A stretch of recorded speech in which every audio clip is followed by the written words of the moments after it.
সাঈদ ইবনে হারেস রাদিয়াল্লাহু আনহু নিজের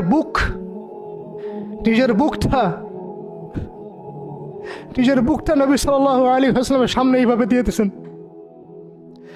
যে যতগুলো পাথর আসবে আমার গায়ে যেন লাগে, আমার নবীর গায়ে না লাগে। বুক যখন থেতলায় গেছে তখন পিঠ দিয়ে দিয়েছেন, ইয়া রাসূলুল্লাহ আপনার গায়ে একটা পাথর যেন না লাগে, আমার পিঠে লাগুক। এই সময়টা চিন্তা করেন, সাহাবীর কথা চিন্তা করেন, তাদের ত্যাগ তিতিক্ষার কথা চিন্তা করেন, ওই সময়ের সবরের কথা চিন্তা করেন।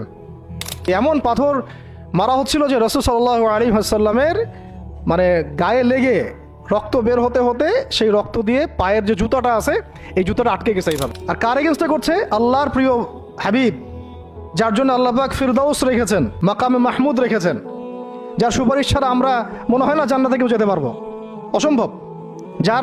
যার সুপারিশ ছাড়া বিচার শুরুই হবে না কিয়ামতের মাঠে, হিসাব নিকাশ শুরুই হবে না, জান্নাত তো বহুত দূরের কথা। জান্নাতের দরজাও খোলা হবে না, যিনি আগে না ঢোকা পর্যন্ত, তাকে মানুষ সেভাবে মারা শুরু করলো। যখন চতুর্দিক থেকে রাস্তাটা বন্ধ মনে হচ্ছে তখন নবী সাল্লাল্লাহু আলাইহি ওয়াসাল্লাম তায়েফে গিয়েছিলেন, তায়েফের 3টা বড় বড় গোত্রকে দাওয়াত দিতে। উদ্দেশ্য হচ্ছে তায়েফবাসী যদি ইসলাম কবুল করত তাহলে মক্কার এই কুরাইশদের বিরুদ্ধে একটা বড় সাপোর্ট পাওয়া যেত। ঠিক আছে, এটা কিন্তু একটা হিজরত, এটাও কিন্তু একটা হিজরত। এর আগে একটা হিজরত হয়েছে আবিসিনিয়াতে, তায়েফেও। এটাতে ওই সাফল্যটা আসে নাই, তায়েফবাসী ইসলাম কবুল করে নাই। পরবর্তীতে আল্লাহ পাক মদিনাবাসীকে কবুল করেছেন।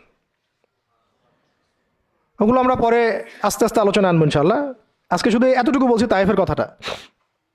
এইখানে সময়টা চিন্তা করবেন, সময়টা ছিল জুন জুলাই মাস, জুন বা জুলাই মাসের মতো অবস্থা।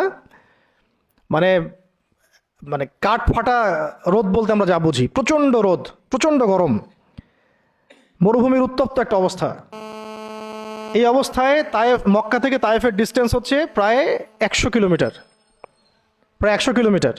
যারা তায়েফে গিয়েছেন তারা হয়তো জানবেন, এটা পাহাড়, মানে মাটির নিচ থেকে তায়েফ শহরটা দেখা যায়। এই যে পাহাড়ের গা বেয়ে যে উঠতে হয়, এখন তো গাড়ি আসছে, গাড়ির যুগ, এই গাড়ি দিয়ে উঠতেও এই নিচ থেকে উপর পর্যন্ত 40 কিলোমিটার, মানে পাহাড়ের গা বেয়েই 40 কিলোমিটার রাস্তা এইভাবে সফর করে করে করে করে তায়েফের শহরের উপরে পৌঁছাতে হয়।